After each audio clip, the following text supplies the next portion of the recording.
Hi, I'm MG, Marie Gail Stratford. I'm the MG of MGisms, and I'm the MG of S.H.A.R.E with Penny and MG. We are launching something I'm really super excited about. I'm calling it the Holiday Free Safe Zone. And I want to just tell you some stories today and give you a little bit of an idea of what you can expect from Penny and myself as we launch this. So I want to start out with a little quote from Shakespeare, and then don't bail on me because I don't think it's going to be exactly what you think it will be. The quote: "There is nothing either good or bad, but thinking makes it so."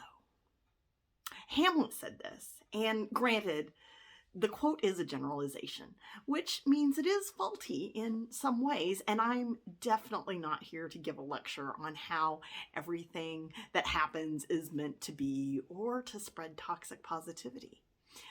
If all positivity all the time were healthy, there would be no need for a holiday-free safe zone. But there is a need for a holiday-free safe zone, and this is an introduction to that zone. Also, thinking and perception have a lot to do with what our holiday-free safe zone will look like. And in order to get the most benefit from S.H.A.R.E's offerings this December, you will need to be willing to challenge your own thinking. You might choose to hold on to some of your existing beliefs. I hope you do. And you might also choose to update some of your existing beliefs. And I hope you do. Let's begin by taking a closer look at what thinking can create in the realm of a black and white, good and bad. And let's talk a little bit about when and how Hamlet might be correct. When I was in high school, I choreographed and performed a pantomime for a talent competition, and at the end of the day of the competition, I learned that I had won first place in oratory. That is right. By keeping my mouth shut and performing a mime and not uttering a single word, I won first place in a speaking competition. Now, at the time, I thought that was pretty cool. But if I had thought a little harder, one might say a little too hard on it, I might not have come to the conclusion that I ultimately came to. The truth is that winning first place in a public speaking competition by not uttering a single word could be considered a very, very good thing, or it could be that all of the public speakers were so bad at that competition that the judges simply gave top honors to the girl with the guts to keep her mouth shut. Well, being young and encouraged by what I perceived as a success, I chose to believe I had won the award based on my skills as a mime. And I went on to travel extensively as a mime in college. I was a charter member of a traveling pantomime team. And for a few years after college, I also got involved in that. It was my gateway into interpretive dance. And I became a dance instructor later on in life, all basically because I thought I was a pretty awesome human being based on the fact that I had won this award. So it gave me confidence, and it also makes a pretty good story to tell. But not every situation in life is quite as easy to think of as good. And I'm personally not willing to say that every single thing in life really can be considered good.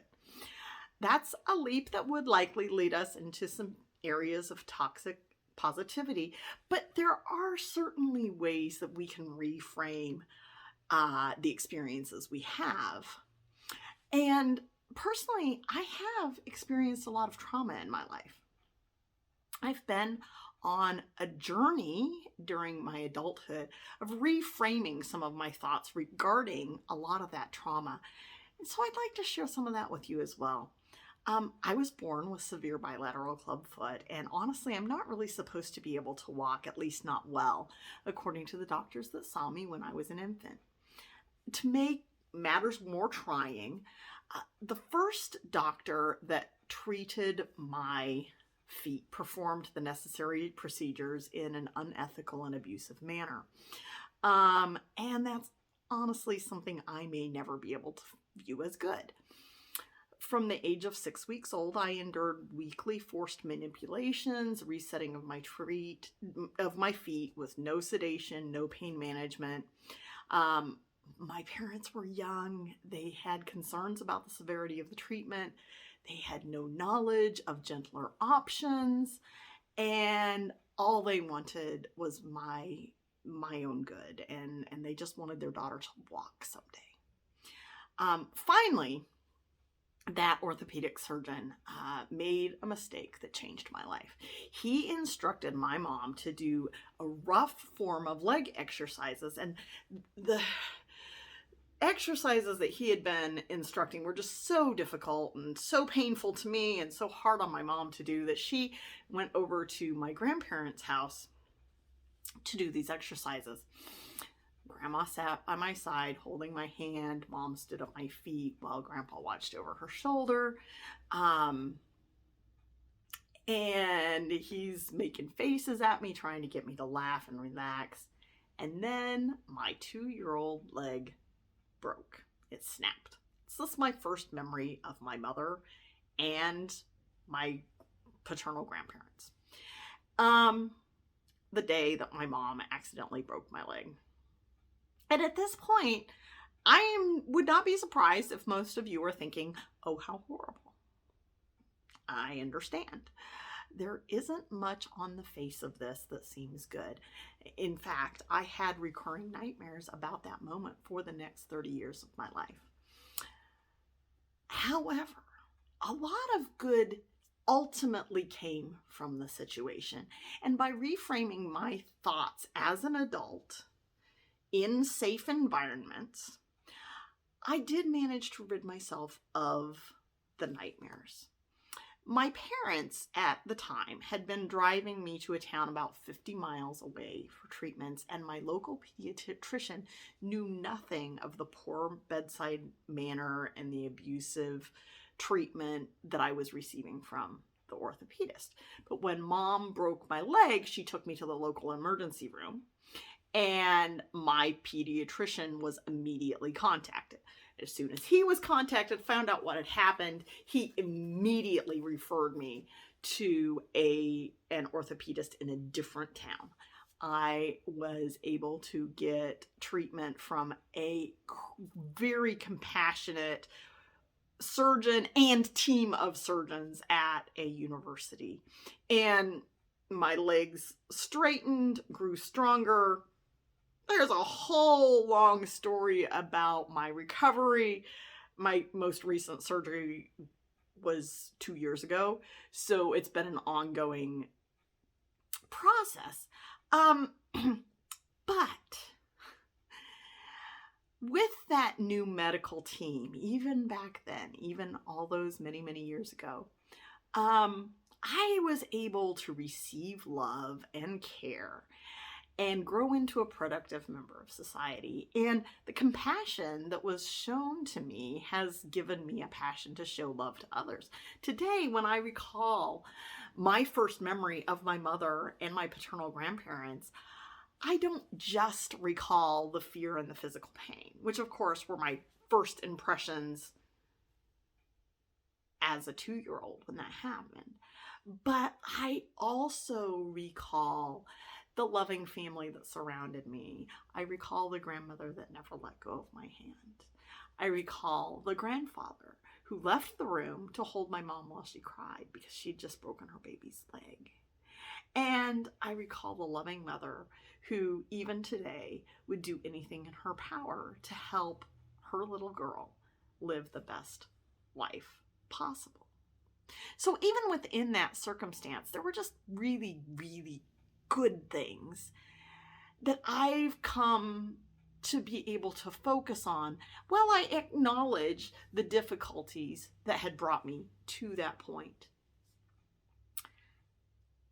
So now we're still in the middle of a global pandemic and the holidays are upon us.